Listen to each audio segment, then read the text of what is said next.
মুহসিন বান্দা যারা তাদেরকে দারুণ ভালোবাসি। ঈমান আনলে পরে এক নম্বর আল্লাহর ভালোবাসা প্রাপ্তি হবে। আমি আল্লাহর ভালোবাসা পেয়ে যাব। আমি আল্লাহকে যদি পেয়ে যাই, পৃথিবীর আর কাউকে পাওয়ার দরকার আছে নাকি বলেন? আর পৃথিবীর সবাইকে পেলাম কিন্তু আল্লাহকে পেলাম না, সেই পায়া কোনো লাভ নাই। সবার আগে পাইতে হবে কাকে? আসতে বলবেন না, কাকে? আমি আল্লাহকে বেশি ভালোবাসি না আল্লাহ আমাকে বেশি ভালোবাসেন? বলেন কে? আমি আল্লাহকে বেশি ভালোবাসি, আল্লাহ আমাকে বেশি ভালোবাসে। না হলে এই জয়পুরহাটে দেখবেন এখন আজকে রাতেও এমন আল্লাহর বান্দা আছে যারা অন্যের বউ নিয়ে শুয়ে আছে, মদের বোতল নিয়ে হাতে মদ খাচ্ছে। আল্লাহ তার নাকের ডগায় অক্সিজেন দিয়ে রেখে বলছেন, বান্দা এখনো তওবা করার সুযোগ আছে। ইল্লা মান তাবা ওয়া আমানা ওয়া আমিলা সালিহান, নেক আমল কর, তওবা কর, আমার কাছে ফিরায়। ইউবাদদিলুল্লাহু সাইয়্যাতিহিম হাসানাত, আমি তোর সমস্ত গুনাহগুলোকে, সাইয়্যাতকে সওয়াব দিয়ে পাল্টায় দেব। জোরে করেন সুবহানাল্লাহ। আল্লাহর কত বড় দয়া। তাহলে আমরা কি সবাই আল্লাহকে ভালোবাসতে রাজি আছি? নামাজ না পড়ে বলেন, নামাজ না পড়ে, নামাজ পড়ে। তাহলে ফজরে মুসল্লি কম হওয়া দরকার না বেশি হওয়া দরকার? কারণ বাড়িতে ওই সময় মানুষ বেশি। তাহলে বাড়িতে মানুষ বেশি থাকলে মসজিদেও কি হতে হবে?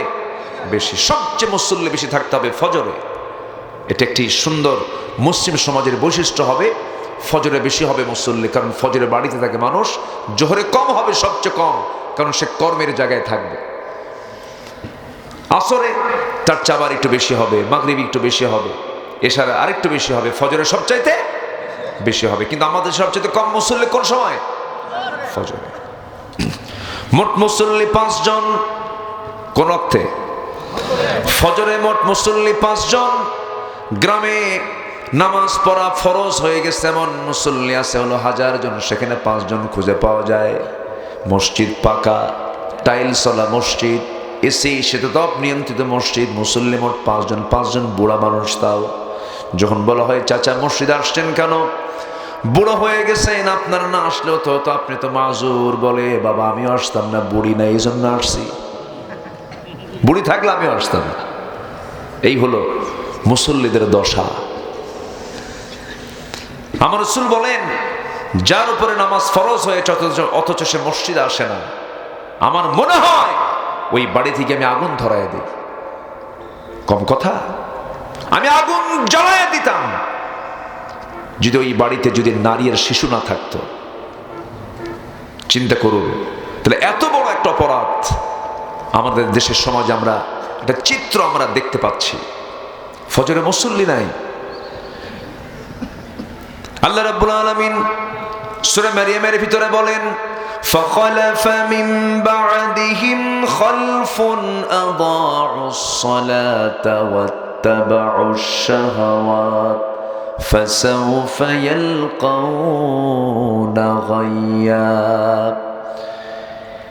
এই দুনিয়াতে যারা নামাজকে নষ্ট করে ফেলবে, নামাজকে বাদ দেবে এবং ওয়াত্তাবাউশ শাহাওয়াত, যারা নফসকে অনুসরণ করবে, মন যা চায় তাই করবে, এমন জাতীয় অপরাধ যারা করবে, 2টা অপরাধের জন্য আমি আল্লাহ রাব্বুল আলামিন তাকে শুধু জাহান্নাম নয়, জাহান্নামের গর্ত, গাইয়ুন নামক গর্ত, গাই নামক গর্তের মধ্যে আমি তাকে ঢুকায়া ছাড়বো। জোরে কর নাউযুবিল্লাহ।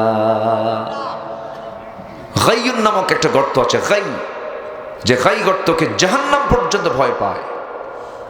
ইমাম কুরতুবী বলেন যে গাই নামক গর্তটা তো ভয়ঙ্কর যে জাহান্নাম পর্যন্ত এই গাই গর্তের নাম শুনলে ভয় পায়।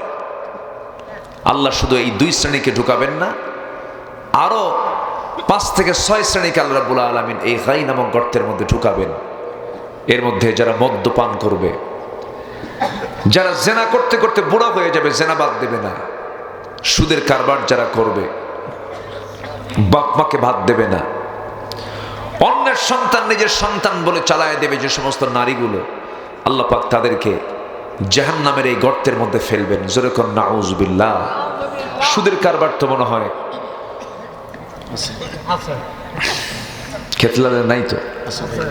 আছে আছে সুদ খায় বিসমিল্লাহ কয়া নাকি? জোরে কর নাউযুবিল্লাহ। সুদ খাওয়া কি? একটু জোরে বলেন, আরো জোরে বলেন। এই হারাম কে করে দিয়েছেন? আহাল্লাল্লাহুল বাইআ ওয়া হাররামার রিবা। তিন কাজে কোনো লস নাই, তিনটা কাজে কি নাই? লস নাই। তার মধ্যে এখানে যারা বসে আছেন এই কাজে কোনো লস নাই, কোনো হারাহারি নাই, শুধু জেতাই, শুধু বিজয়ী, শুধু পুরস্কার। বলি আলহামদুলিল্লাহ। আল্লাহ রাব্বুল আলামিন বলেন, ইন্নাল্লাযীনা ইয়াতলুনা কিতাবাল্লাহ ওয়া আকামুস সালাতা ওয়া আনফাকু মিম্মা রাযাকনাহুম সিররান ওয়া আলানিয়াতান ইয়ারজুনা তিজারাতান লান তাবুর।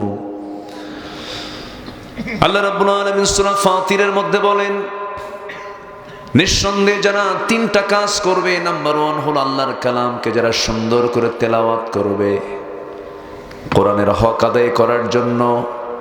অধিকাংশ কোরআনকে নিয়ে যারা ব্যাখ্যা করেছেন তারা বলেছেন কোরআনের পরিপূর্ণ হক আদায় করার জন্য মোটামুটি 5টা কাজ করা দরকার। এর মধ্যে তেলাওয়াত একটা, এর আগে হলো কেরাআত, তিলাওয়াত, দিরাসাত, তাদাব্বুর। কেরাআত মানে সুন্দর করে এটাকে রিসাইট করা, সুন্দর করে পড়া। তিলাওয়াত একটু বুঝে শুনে পড়ার চেষ্টা করা। দিরাসাত স্টাডি করা, অনুশীলন করা। তাদাব্বুর এটাকে গবেষণায় নিয়ে আসা। এত ঘুতাঘুতি করতেছেন কেন? এর আগে তো ভালো ছিল, নড়াচড়া করেন। তাদাব্বুর হলো গভীর গবেষণা করা, মোটামুটি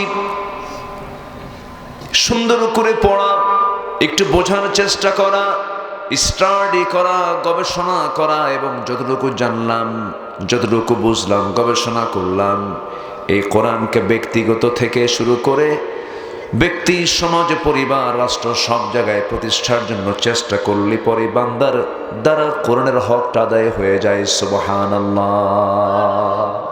আমরা কোরআনের হক আদায় করার চেষ্টা করব, জোরে বলি ইনশাআল্লাহ। এর মধ্যে একটা হক আমরা আদায় করতে এসেছি। এই যে মাহফিলে আসছি, শুনতেছে আলোচনা, হক কি আদায় হচ্ছে না? হক আদায় হচ্ছে। এটি একটি বরকতের জায়গা। এই মাহফিল আমার দেশে শতাব্দী ধরে, এরও বেশি সময় ধরে এই মাহফিলের প্রচলন এই সাবকন্টিনেন্টে চালু আছে। এটা ভালো, ইতিবাচক দিক। কিন্তু ম্যাক্সিমাম আলোচনার ভিতরে আমরা লক্ষ্য করেছি, বিশেষ করে বিগত সময়গুলোতে আমরা অপ্রাসঙ্গিক, অপ্রয়োজনীয়, অতিরঞ্জিত কিছু কিছু কথা ওয়াজ মাহফিলে এসে আমরা উপস্থাপন করতে দেখেছি। শুধুমাত্র এগুলোকে যদি একটু বর্জন করে এটাকে যদি সাজানো যায়, দিন শেখার এটাও একটা বিশাল বড় একটা মার্কাজে, মাধ্যমে রূপ নেবে। জোরে বলি ইনশাআল্লাহ। আমার দেশে তো ওয়াজের কোনো লোকমা নাই। নামাজের লোকমা আছে, নামাজের মধ্যে ভুল টুল পড়লে পিছন থেকে লোকমা দিয়ে দেয় যে ভুল হলো, ঠিক করেন। কিন্তু আমার দেশে যে যেদিক থেকে পারে ফতুয়া মারে। ফতুয়া কত জটিল একটা বিষয়। ফতুয়া দেওয়ার জন্য যে এলেম দরকার সে জাতীয় কোনো এলেম নাই, অথচ না জেনে না বুঝে অন্ধকারে ঢিল ছুটছে। যখন যা মনে হচ্ছে, কারে কখন কাফের কয়, কারে কখন মুশরিক কয়, এগুলো বলে ফেলতেছে। কিন্তু এটা না, আমরা যেটি শুনতে যাব তাহকিক করে শুনব, যেটা বলতে যাব এটাও তাহকিক করে বলার চেষ্টা করব। কারণ কোরআন এটা এমন একটি কিতাবের নাম যে কিতাবকে বোঝার জন্য, যে কিতাবকে জানার জন্য আল্লাহ রাব্বুল আলামিন একজন মাধ্যম পৃথিবীতে পাঠিয়েছেন, মুহাম্মদ সাল্লাল্লাহু আলাইহি ওয়াসাল্লাম। তিনি এটাকে ব্যাখ্যা করেছেন, আর সেই ব্যাখ্যাটা হলো হাদিস। সে ব্যাখ্যাটিকে বলেন হাদিস। আমি আমার মন মতো করে, আমার রূপ দিয়া, আমার রস দিয়া আমি এটাকে সাজায় দেব না। যেমন করে রাসূল বলেছেন তেমন করে আমাকে বলতে হবে।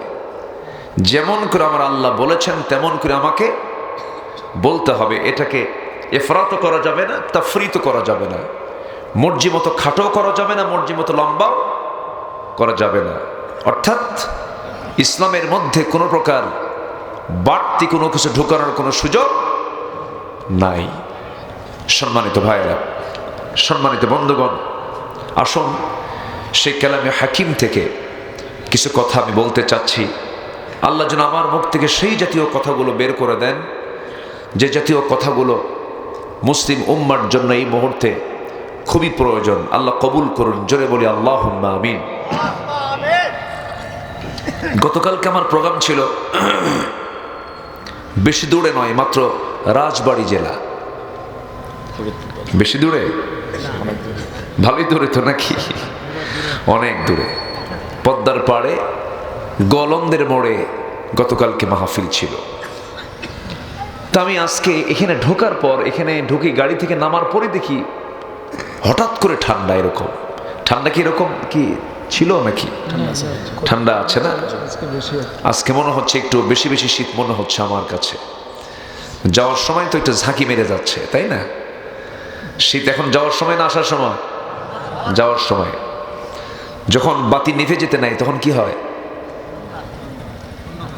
না, বাতি নেভার আগে কি হয়? শেষবারের মতো একটা জ্বলে ওঠে না, বলেন তো?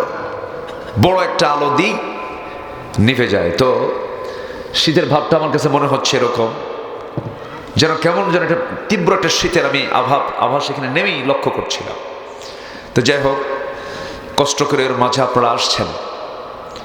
আল্লাহ রাব্বুল আলামিন আমল সহ শোনার তৌফিক দান করুন। আমার দেশে ওয়াজ বেশি না আমল বেশি? একটু বলেন ভাই, ওয়াজ বেশি কি না বলেন? ওয়াজই বেশি। যদি আপনি আধা ঘন্টা 1 ঘন্টা কথা বলেন তখন বলে হুজুর এই ওয়াজ শুনে তো পোষালো না। 3 ঘন্টা ওয়াজ না হলে ওয়াজ হয়? মানে উনি ওয়াজ শুনতে আসছেন, শুধু শুনবেন, কিন্তু উনি যদি আমলের নিয়তে শুনতেন বলতেন হুজুর আর বলেন না, এতটুকু আমল করার চেষ্টা করি, ঠিক কি না? কিন্তু আমার দেশে ওয়াজ শোনে অনেক, কিন্তু আমলের বেলায় বলা চলে শূন্যতাই বিরাজ করে। আমল করে কয়জন?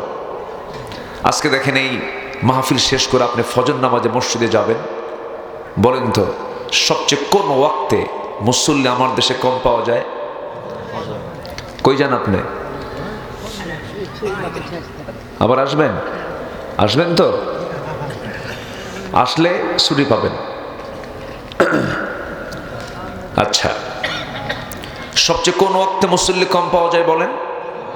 বলেন। সবচেয়ে বরকতময় নামাজ কোনটা? ফজিলতের নামাজ কোনটা? আমার নবীজি বলেন রাকাতাই সালাতুল ফজর খায়রুম মিনাদ দুনিয়া ওয়া মা ফিহা।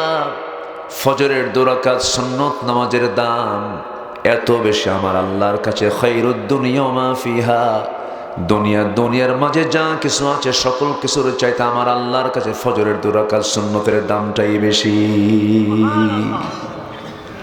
কি নামাজ? কোন নামাজ? সুন্নাহ। 2 রাকাত সুন্নাহর যদি দাম এত হয় তাহলে ফরজটা কত মূল্যবান। অথচ ওই সময় বাড়িতেই মানুষ বেশি থাকে। বাড়িতে থেকে মানুষ কি করে? মেরাজে যায়। কই যায়? ঘুমের সাগরে হাবুডুবু খাচ্ছে। আমার বন্ধুগণ, বুরিকালি উম্মতি ফি বুকুরিহা, আমার নবীজি বলেন আমার উম্মতের বরকতময় সময় হলো সকালবেলা। যে বান্দা ঘুমিয়ে থাকে ফজরে, সে কখনো শারীরিকভাবে সুস্থ থাকতে পারে না, সে কখনো ইমানের দিক থেকেও সুস্থ থাকতে পারে না, ইমানটা অসুস্থ হয়ে যায়। ইমানের কি রোগ নাই? আসতে কয় ইমানের রোগ আছে না নাই? ইমানের বহু রোগ আছে। ইমান বিভিন্ন রোগে আক্রান্ত হয়ে যায়। ইমানকে দুর্বল করা যাবে না, ইমানকে মজবুত করার চেষ্টা করতে হবে। আল্লাহ রাব্বুল আলামিন আমাকে আপনাকে দুনিয়াতে পাঠিয়েছেন শুধু ইমানকে রক্ষা করার জন্য। যদি কোনো বান্দার ইমানটা রক্ষা হয়ে যায় তার ঠিকানা হয়ে যাবে জান্নাত। জোরে কোন সুবহানাল্লাহ। আমল আছে ইমান নেই তা হবে না। আবার ঈমান আছে আমল নেই তাও হবে না।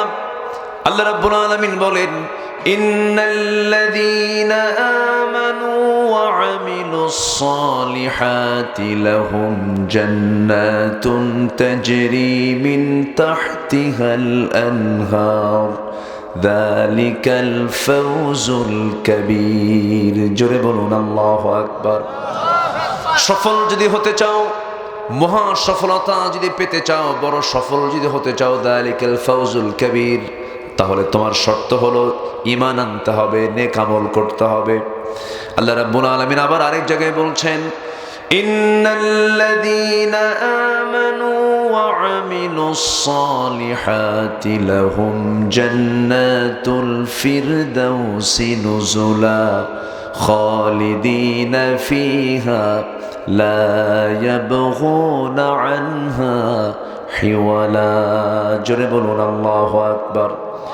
ঈমান যারা আনবে এবং সাথে নেক আমল যারা করবে, তাদের জন্য আমি আল্লাহ রাব্বুল আলামিন জান্নাতুল ফিরদাউস বরাদ্দ রেখেছি। জোরে কোন সুবহানাল্লাহ। ঢুকবে একবার, বের হওয়ার কোনো সুযোগ, এর মানে আবার বোঝা যাবে না যেটা জেলখানা। খালিদিনা ফিহা লা ইয়াবগুনা আনহা হিওয়ালা।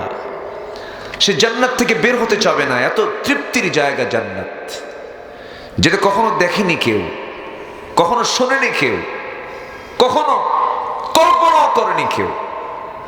এমন একটি জান্নাত আল্লাহ পাক আমার আপনার জন্য রেখে দিয়েছেন। সর্বনিম্ন জান্নাত হবে 10টা পৃথিবীর মতো একটা জান্নাত। মনে হয় ছোট মোটো হয়ে গেল, এত আস্তে বললেন। একটু জোরে বলেন না ভাই, আর একটু জোরে বলেন। হ্যাঁ, একটু আওয়াজ দিতে হবে তো। কত বড় জান্নাত আল্লাহ পাক রেখে দিয়েছেন। সেই তো দেখেন তো, দেখেন তো, এটা তো ওমর দেখতেছে, দেখেন এ তো ওমরের লক্ষণ দেখতেছে। সেটাই তো না, ঠিকই আছে, মাশাআল্লাহ। আমার চাচাকে ধন্যবাদ বলি, আলহামদুলিল্লাহ, মাশাআল্লাহ। একটু আওয়াজ দিতে হবে তো, আওয়াজ দিলে আলোচনার একটা চাঙ্গা চাঙ্গা ভাব আসে। আপনি রেসপন্স করবেন যতটুকু, আলোচনার সৌন্দর্য ততটুকু বেড়ে যাবে। আপনি রেসপন্স করবেন না, আলোচনার সৌন্দর্য হারিয়ে ফেলবে।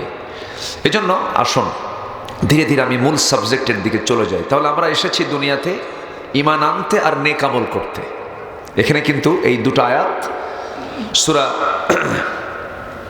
আলার ভিতরে, কি বলে, সূরা বুরুজের ভিতরে এবং সূরা কাহাফের শেষ আয়াতের দিকে আল্লাহ রাব্বুল আলামিন বলছেন, নেক আমল এবং ঈমান আনলে পরেই মহা সফলতা এবং 1 নম্বর জান্নাত আমি তোমাকে দিয়ে দেব।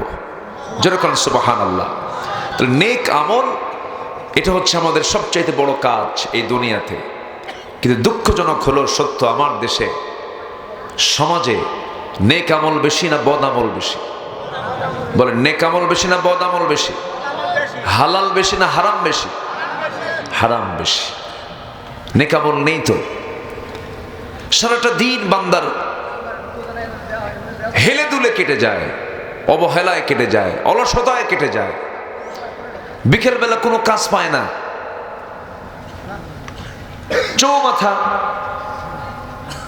ত্রিমোহনীর মোড়ে কিছু চার দোকানগুলো আছে, চার দোকানে বসে আড্ডা মারে আর বিড়ি খায়।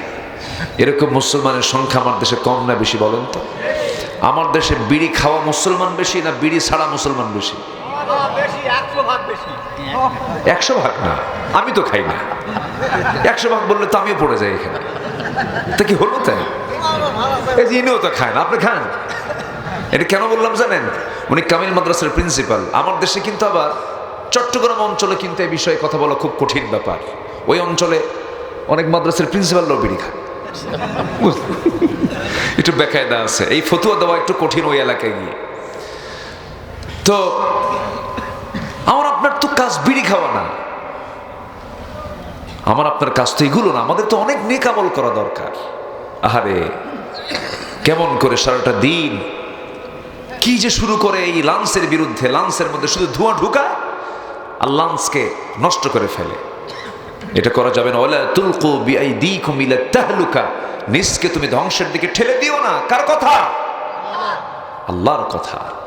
আবার মাহফিল এসে বলে হুজুর বিড়ি খাওয়া কি জায়েজ আছে, মানে জায়েজের চেষ্টায় আছে, ছাড়বে তো না, আবার বলে যে হুজুর জায়েজ আছে কি। এটা মাহফিল এসে বলে না। সকল নেশার সাথে মুসলমান কোনো সম্পর্ক রাখতে পারে না। তামাক গাছ দেখছেন কিনা জানি না, তামাকের আবাদ আমার দেশে সবচেয়ে বেশি হয় হলো রংপুর অঞ্চলে। ওইদিকে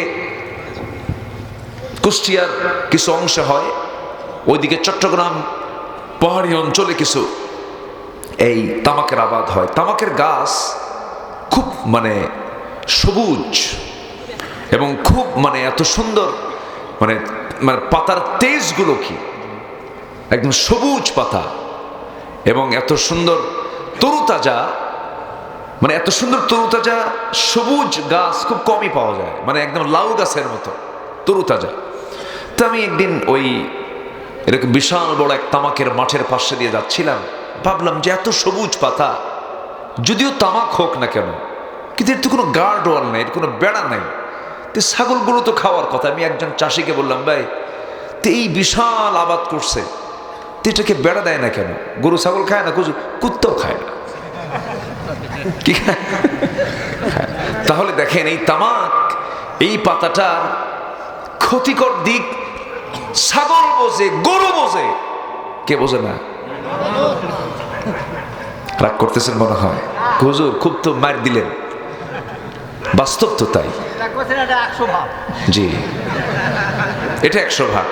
হ্যাঁ ঠিক আছে চাচা, আমাকে একটু কথা বলতে হবে, কিন্তু আমি একটু কথা বলি। জি সম্মানিত ভাইয়েরা, তাহলে আপনি পান খান, পান খেতে সমস্যা নেই, এটা ভালো।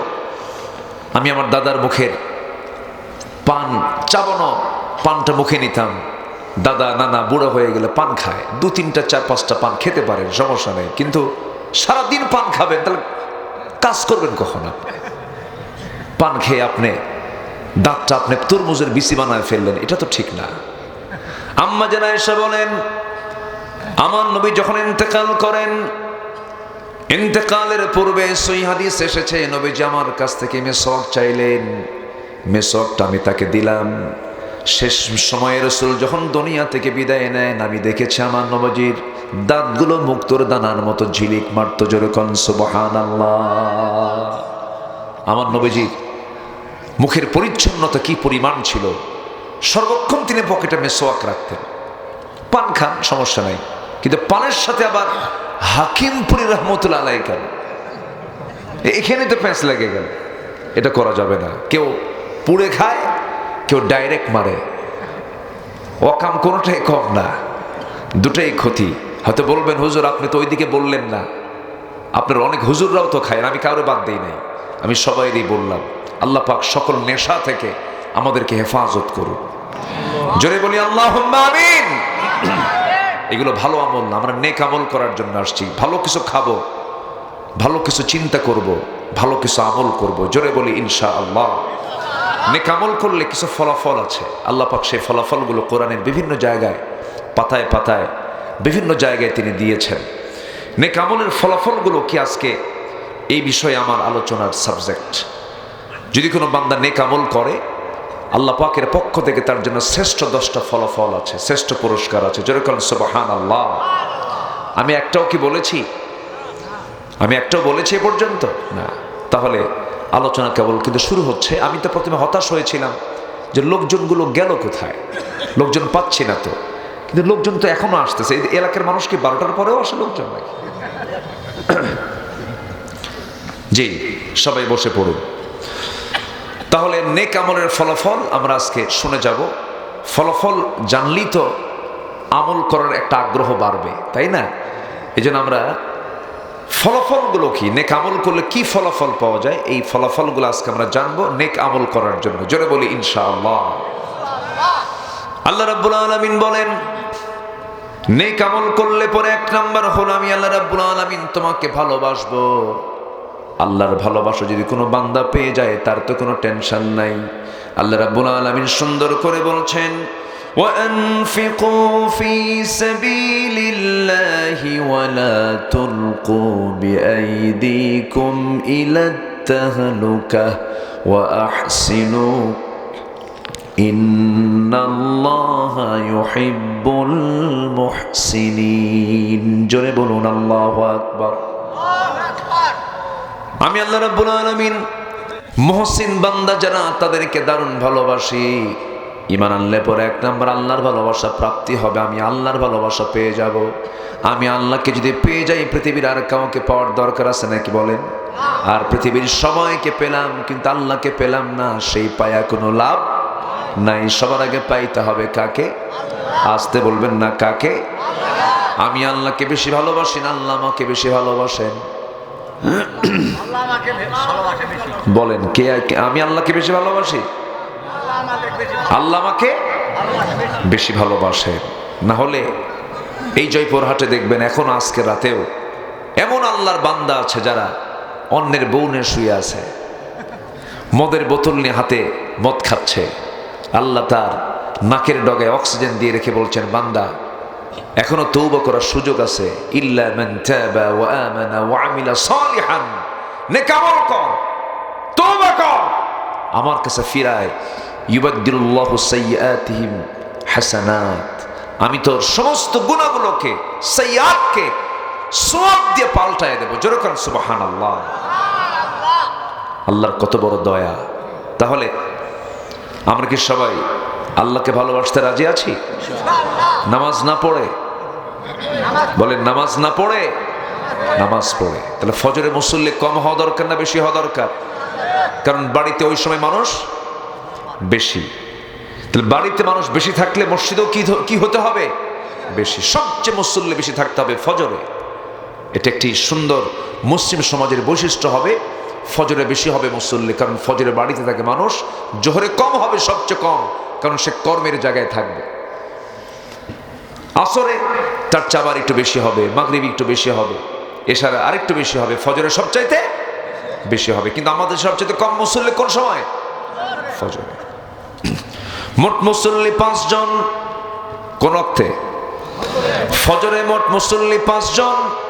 গ্রামে নামাজ পড়া ফরজ হয়ে গেছে এমন মুসল্লি আছে হলো 1000 জন, সেখানে 5 জন খুঁজে পাওয়া যায়।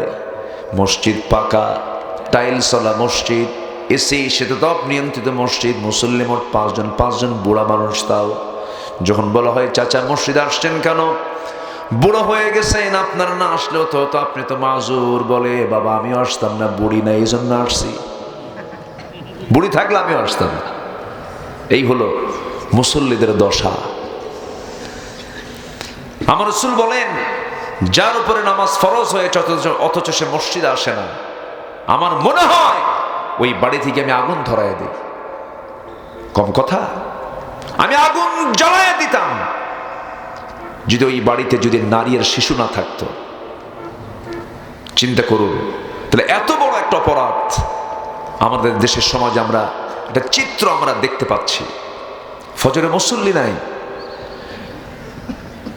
আল্লাহ রাব্বুল আলামিন সূরা মারইয়ামের ভিতরে বলেন, فَخَلَفَ مِن بَعْدِهِمْ خَلْفٌ أَضَاعُوا الصَّلَاةَ وَاتَّبَعُوا الشَّهَوَاتِ فَسَوْفَ يَلْقَوْنَ غَيًّا। এই দুনিয়াতে যারা নামাজকে নষ্ট করে ফেলবে, নামাজকে বাদ দেবে এবং ওয়াত্তাবাউশ শাহাওয়াত, যারা নাফসকে অনুসরণ করবে, মন যা চায় তাই করবে, এমন জাতীয় অপরাধ যারা করবে, 2টা অপরাধের জন্য আমি আল্লাহ রাব্বুল আলামিন তাকে শুধু জাহান্নাম নয়, জাহান্নামের গর্ত, গাইয়ুন নামক গর্ত, গাই নামক গর্তের মধ্যে আমি তাকে ঢুকায়া ছাড়বো। জোরে কন্না নাউযুবিল্লাহ। গাইয়ুন নামক একটা গর্ত আছে, গাই, যে গাই গর্তকে জাহান্নাম পর্যন্ত ভয় পায়। ইমাম কুরতুবী বলেন যে গাই নামক গর্তটা তো ভয়ঙ্কর যে জাহান্নাম পর্যন্ত এই গাই গর্তের নাম শুনলে ভয় পায়।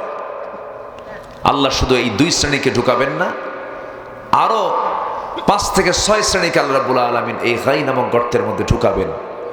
এর মধ্যে যারা মদ্যপান করবে, যারা জেনা করতে করতে বুড়া হয়ে যাবে, জেনা বাদ দেবে না, সুদের কারবার যারা করবে, বাপ মাকে ভাত দেবে না, অন্যের সন্তান নিজের সন্তান বলে চালায় দেবে যে সমস্ত নারীগুলো, আল্লাহ পাক তাদেরকে জাহান্নামের এই গর্তের মধ্যে ফেলবেন। জোরে কোন নাউজুবিল্লাহ।